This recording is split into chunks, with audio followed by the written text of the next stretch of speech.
Thank you, Gunasekar and Vanitha. Chidambaranathan ஐயா அவர்களை சிறப்புரையாற்றுமாறு அழைக்கின்றேன். 1998 2000 படித்த மாணவ செல்வங்கள் ஆகிய உங்களை காண்பதிலேயே மற்றற்ற மகிழ்ச்சி அடைகிறேன். எல்லாரையும் ஒரே நேரத்தில் ஒரே இடத்துல சந்தித்ததை பார்த்த உடனே மனமெல்லாம் புல்லரிக்கிறது. இந்த விழாவுக்காக ஒரு மாதத்துக்கு முன்னாடி லாரன்ஸு கார்த்திகேயன் லாயரும் வந்தாங்க. சார் இது மாதிரி ஏற்பாடு பண்ணியிருக்கிறோம் அப்படின்னு சொன்னாங்க. சொன்ன உடனே சரி ரொம்ப சந்தோஷம், ரொம்ப சிறப்பாக செய்யுங்க அப்படின்னு சொன்னேன். அதை சொன்னதை விட சிறப்பாக அற்புதமாக இருக்குது. அதுக்கு பின்னாண்ட சுதா, திலகமணி, ராஜேஸ்வரி, கேசவமூர்த்தி, ஆனந்தகுமார் இவங்கெல்லாம் வந்து பத்திரிக்கை கொடுத்தாங்க. அப்போது எல்லாருமே வந்து வர வேண்டும் என்று அன்போடு வேண்டினாங்க. நீ கூப்பிடுனா கூட நான் வந்துடுவேனப்பா அப்படின்னு தான் சொன்னேன். அதாவது விழா மாணவ செல்வங்களுடைய விழா எங்கே நடந்தாலும் அங்கே போக வேண்டும் என்பது தலைமை ஆசிரியர் நஞ்சப்பனுடைய குறிக்கோள். அதே மாதிரி எந்த விழா மாணவ செல்வங்களுடைய விழா நடந்தாலும் அதை போக வேண்டும்னு ஆசையோடு இருக்கக்கூடிய நபர். இந்த விழாவில் என்னுடைய குருநாதர் நஞ்சப்பன் ஐயா அவர்கள் 1971 9ஆம் வகுப்பில் எனக்கு அறிவியல் ஆசிரியராக இருந்தார். அப்போது மிதத்தல் விதி என்ற ஒரு இதை சொல்ல சொன்னார். எனக்கு தெரியல, பாட்டையை கிளப்பிட்டார். அது இன்னும் எனக்கு ஞாபகம் இருக்கு. அப்போ கிளப்பிட்டு அடுத்த நாள் கேட்டார், ஒரு திடப்பொருள் ஒரு திரவத்தில் மூழ்கி இருக்கும்போது இழப்பதாக தோன்றும், அதனால் வெளியேற்றப்பட்ட எடைக்கு சமம். இன்னைக்கு 45 வருஷம் கழிச்சு ஞாபகம் இருக்குது. அன்னைக்கு சொல்ல முடியாம இருந்தது. அவர் அடிச்ச அடியில அடுத்த நாள் கேட்கிறார், வந்து நேற்று விட்டு போன சொன்னையா அப்படின்னு கேட்கிறார்.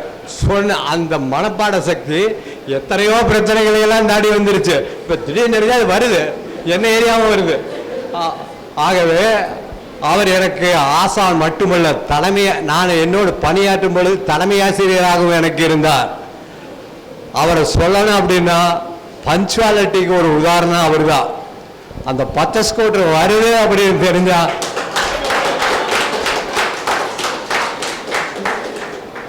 எல்லாம் ஆட்டோமேட்டிக்கா நடக்கும். அவரை பார்க்க வேண்டியது, அந்த ஸ்கூட்டரை பார்த்தா வண்டி நிற்குதுன்னா. ஆகவே அந்த டிசிப்ளினும் ஒழுக்கம் அவர்கிட்ட இருந்து தான் நான் கற்றுக்கொண்டது. அவ்வளவு சிறப்பு மிக்க அவர் பல்லாண்டு வாழ வேண்டும் என்று இந்த நேரத்தில் வேண்டிக் கொள்கிறேன். அடுத்தபடியா நாராயணசாமி, என்னுடைய ரொம்ப டேர்மோஸ்ட் ஃப்ரெண்ட். அவர் வந்து காலடிப்பட்டு 1987 கால் ஆக்சிடென்ட் ஆகி ஹாஸ்பிட்டலில் படுத்துட்டு இருக்கிறாங்க. சாமாஸ்டர் நானும் ஒரு 2-3 ஞாபகம் யாரார் போனோம்னு போய் அடிப்பட்டு ஒரு ஹாஸ்பிட்டலில் படுத்திருக்கிறார். அப்போ போய் எனக்கு தெரிஞ்ச ஒருத்தர் ராமதாசன் ஒரு டாக்டர் அங்கே வந்து ராமகிருஷ்ணன் ஹாஸ்பிட்டலில் இருக்கிறார். அந்த ஆஸ்பத்திரிக்கு கொண்டு போயிருங்கன்னு நானும் சாமாஸ்டர் சொல்லி அதை எடுத்துகிட்டு போனோம். அவர் அதாவது காலே முடிஞ்சு போச்சு. அந்த நிலையில் இருந்தவரை அவர் நல்ல நிலைக்கு கொண்டு வந்த அந்த டாக்டர் ராமதாஸ் இன்னைக்கு நான் நினைச்சு பார்க்கிறேன். ஏன்னா அப்போ அடிபட்டு கிடக்கும்போது தலைமை ஆசிரியராக இருந்த மகாதேவன் வந்து சொல்றாரு, டீச்சர்ஸ் வந்து காலடிப்பட்டு இருக்கிற அந்த டீமா ஆஃபீஸ் போகும்போது சொல்றாங்க, காலடிப்பட்டு கிடக்கிறாரு, அப்போ நீங்கள் வந்து எப்படி மாணவர்களுக்கு நின்றுட்டு பாடம் நடத்துவாருங்கும்போது அந்த தலைமை ஆசிரியர் சொல்கிறார், ஸ்டூடெண்ட்ஸ் அவர்கிட்ட போயிடுவாங்க, அங்கே போயிடுவாங்க, அவர் உட்காந்துட்டே பாடம் நடத்தலாம் அப்படின்னு சொன்னார். ஆகவே அந்த அளவுக்கு இவருடைய பணியை தெரிஞ்சு அவர் இந்த தலைமை ஆசிரியர் அவருக்காக ஒத்துழைப்பு கொடுத்தாங்க. எத்தனையோ இடர்பாடுகளுக்கிடையே பணியாற்றி டிஓவா சிஓவா பிஜிஎஸ் அப்பாயின்மெண்ட் ஆகி சிஓ ஆனவங்க ஒரு 10 பேர் தான் இருப்பாங்க. அதில் இவரும் ஒருத்தர் முக்கியமான ஒரு மாவட்ட அளவில் முதன்மை கல்வி அலுவலர் சிஓவாக இருந்து ரிட்டையர் ஆகியிருக்கிறார். அதற்கு பின்பு சும்மா இருக்கல, நாயுடு மேனேஜ்மெண்ட்டில், கொங்கு நாயுடு கம்மவர் நாயுடு மேனேஜ்மெண்ட்டில் ஏஓவா பணியாற்றி சிறப்பாக பணியாற்றினார். இந்த பெருமைகளை எல்லாம் சொந்தக்காரான அவரோடு பணியாற்றியதை நினைத்து நான் என்ன மகிழ்ந்து மகிழ்ச்சி அடைகிறேன். அடுத்து ஏபி என்ன சொல்லணும்னா, அமெரிக்கா பெயர் போனவர், எதை சரியா செய்யக்கூடியவர், எந்த வேலையை கொடுத்தாலுமே கரெக்டாக அந்த எதை எப்படி செய்யணுங்கிறத வந்து நாங்கள்லாம் அப்போ அவர்கிட்ட ஐடியா கேட்போம். நான் வீடு கட்டும்போது கேட்குறேன், வீட்டை கட்டிட்டா ஸ்கூலில் சேர்ந்துட்டேன், வீட்டை கட்டிடு ஸ்கூல் அப்புறம் சேர்ந்துக்கலாம் அப்படின்னு. ஆகவே இது மாதிரி ஒவ்வொரு இதுலேயும் வந்து ஐடியா கொடுத்துட்டு இருந்தார். அடுத்து காந்தியை சொல்லணும்னா, அவர் பர்ஃபெக்ட் ஜென்டில்மேன். அவர் என்ன பண்ணுவாருன்னா, ஸ்கேலு, பென்சிலு, ரப்பரு, தண்ணி பாட்டிலு, அந்த வெந்தயம், சீரகம் அதெல்லாம் போட்டு கொண்டு வந்து எங்களுக்கும் கொடுப்பாரு, அவரும் குடிப்பார். ஆனால் எந்த வேலையை செஞ்சாலும் அதில் தனக்குன்னு ஒரு முத்திரையை பதிச்சுட்டு இருப்பார்.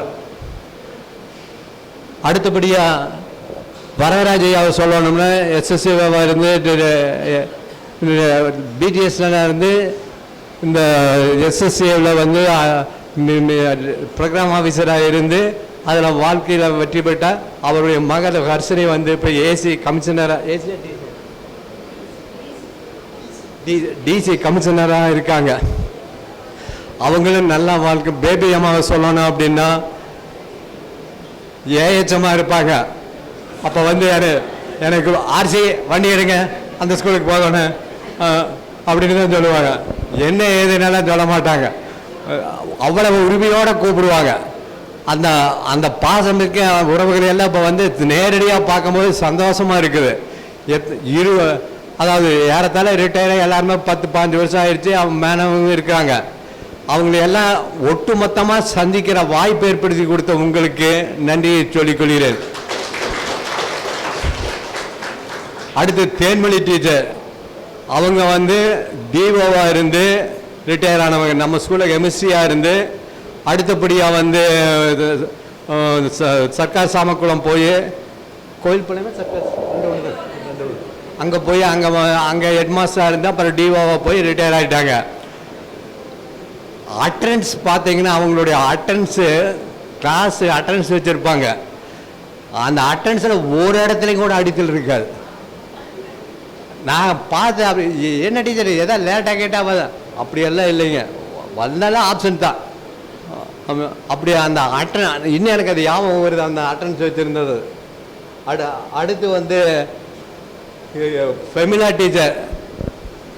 டீச்சரை சொல்லணும்னா, சொன்னதுக்கெல்லாம் சில்ட்ரன்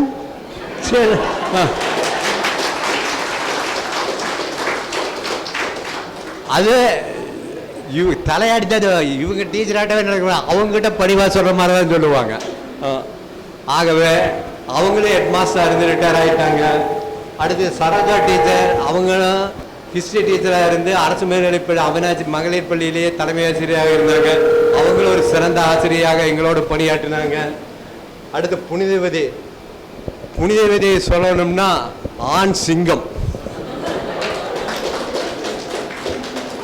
எதுக்கு பாய்க்க மாட்டாங்க, அது யார் சொன்னாலும் சரி, அவங்க எடுக்கிற முடிவு என்னவோ அதுதான். ஏன்னா அந்த ஆளுமை திறமை இருந்ததுனால தான் இந்த பெண்கள் மேல்நிலைப்பள்ளியை போன வருஷம் ஃபோனில் கூப்பிட்டு 99.5 சொன்னாங்க, ஒரு % வாங்கியிருக்கிறாங்கன்னாங்க. இந்த ஆண்டு 100% வாங்கினாங்க. நேரில் சொல்ல முடியல. இந்த சபையின் வாயிலாக அவர்களுக்கு வாழ்த்துக்களை தெரிவித்துக் கொள்ள.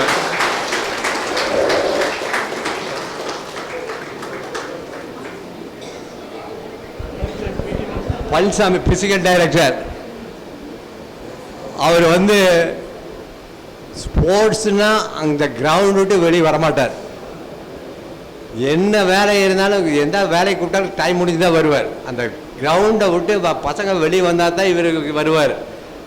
அடுத்து எல்லா மாணவர்களையும் உற்சாகமாக ஸ்போர்ட்ஸில் கலக்க வச்சு வெற்றி வாகை சூட வேண்டுமாக பல இதில் செஞ்சார்.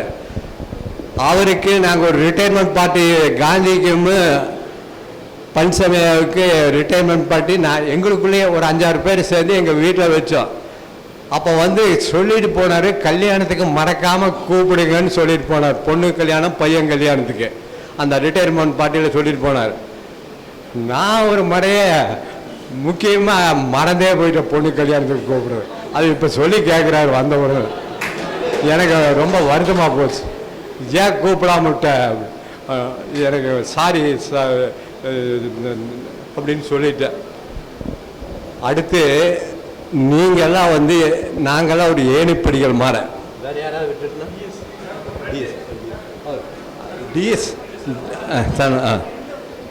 டிஎஸ்ஆர் சொல்லணும்னா பாட்னி மாஸ்டர். என் மிஸ்ஸஸ் வந்து புளிமட்டியில் கேர்ள்ஸ் ஸ்கூலில் ஒர்க் பண்ணிகிட்டு இருந்தாங்க. மிஸ்ஸஸ் ஸ்கூலில் கேர்ள்ஸ் ஸ்கூலில் ஒர்க் பண்ணிகிட்டு இருந்தாங்க. இந்த ஜூனியர் சீனியர் அண்ணாமலை வந்து மிஸ்ஸஸ் போடணும்னு சொல்லும்போது இவரை காமிச்சு தான் வாங்கி பைக் வாங்கினேன். அதனால் அவரை மறக்கவே முடியாது. ஒரு 35,000 என்னமோ மிஸ்ஸஸுக்கு அரியர் வந்தது. அந்த அரியர் தொகை வச்சா ஹீரோ ஹோண்டா CD 100ங்கிற பைக் நான் வாங்கினேன். அந்த பைக்கை பார்க்கும்போதெல்லாம் அவருடைய ஞாபகம் வந்து எனக்கு வர. அடுத்து அவர் டிஓஆர் போனார்.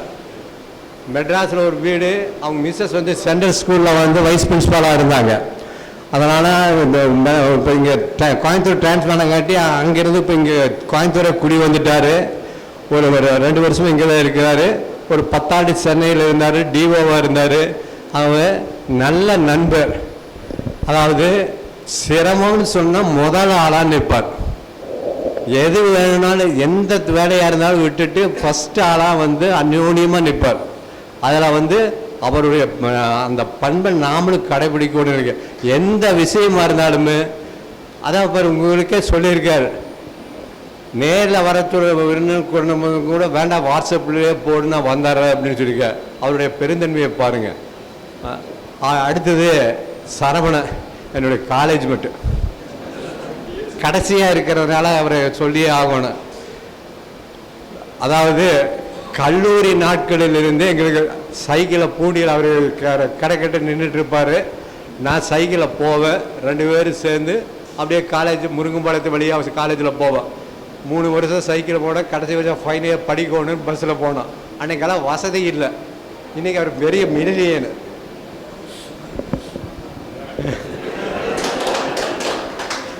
அதாவது பொண்ணு ஜெர்மனியில் இருக்காப்புல, மருமக ஜெர்மனியில் இருக்காப்புல, பொண்ணு டாக்டராக இருக்காப்புல, இன்னொரு பையன் டாக்டருக்கு படிச்சுட்டு இருக்கிறாப்புல, நிறைய கட்டடம் கட்டி வீடுகளை கட்டி விடுத்துட்ருக்கிறார்.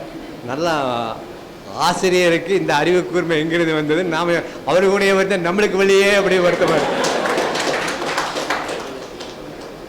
சரி, எல்லாத்தையும் சொல்லிட்டுனா சரி, உங்களை பற்றி சொல்ல. அதாவது சும்மா இருக்காதீங்க, எதையாவது ஒன்று செஞ்சுட்டு இருங்க, ஏதாவது வேலை செய்யுங்க. எப்பவுமே சும்மா இருந்தோம்னா அது வந்து ஹெல்த்துக்கு நஷ்டம். ஆகவே எந்த வேலையை செய்வதாக இருந்தாலும் சரி, அந்த வேலையை வந்து திறம்பட செய்ய வேண்டும். நீங்கள் எந்த துறையை தேர்ந்தெடுக்கிறீங்களோ, உங்களுக்கு பிடிச்ச துறை கிடைச்சாலும் சரி, கிடைக்காம போனாலும் சரி, எந்த துறையில் இருக்கிறீங்களோ அந்த துறையில் ஏபிஎன் சொன்ன மாதிரி அப் டு டேட்லேருந்து நீங்கள் தான் முதன்மையாக இருக்கணும். அதை முதல்ல வச்சுங்க. எந்த துறைக்கு போனாலும் பரவாயில்ல, தேர்ந்தெடுத்த துறையில் நீங்கள் தான் அதில் சீஃபாக இருக்கணும். அந்த மாதிரி உழைக்க கற்றுக்கணும். உழைப்பே உயர்வு. எதை வேணாலும் செய்யலாம். உழைப்பும் உழைக்கமும் இருந்தால் நம்மளால் முடியாத எதுவுமே இல்லை.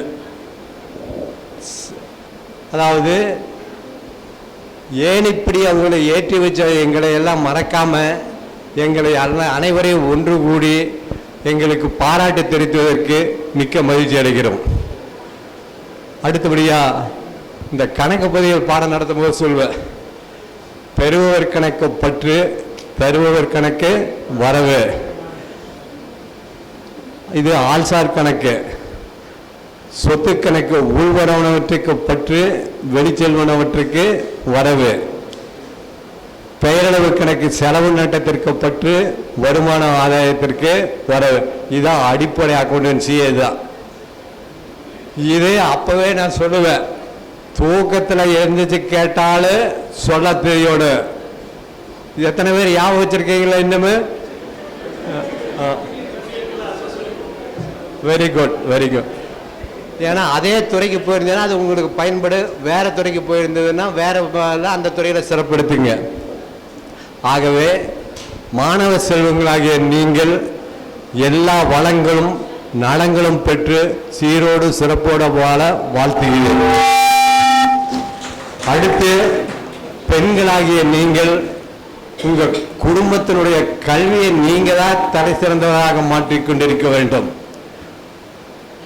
ஒரு வீட்டில் ஒரு ஆணுக்கு கல்வி கொடுக்கிறத விட பெண் கல்வி பெற்ற அந்த குடும்பமே கல்வி பெற்றதாக அர்த்தம்.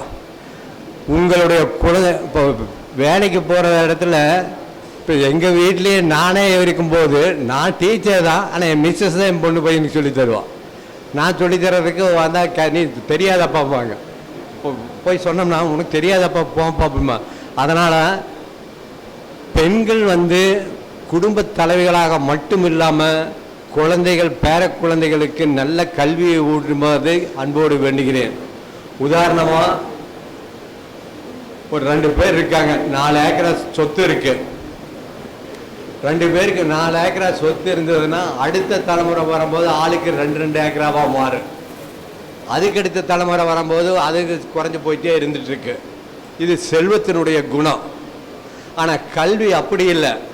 நீங்கள் ஒருத்தர் கல்வி கற்றதை நீங்கள் மற்றவங்களுக்கு ஏற்றி வச்சீங்கன்னா ஒன்று பலதாக பழசு விரிவடைய. ஆகவே என் மாணவ செல்வங்களே, நாங்கள் ஆசிரியராக அனைவரும் ஒன்று கூடி உங்களை வேண்டிக் கொள்வது கல்வி செல்வத்திற்கு முக்கியத்துவம் கொடுத்து உங்கள் வாரிசுகளை நல்ல முறையில் வளர்த்து ஆளாக்கி வெற்றி பெற வேண்டும் என்று வாழ்த்து விடைபெறுகிறேன். நன்றி.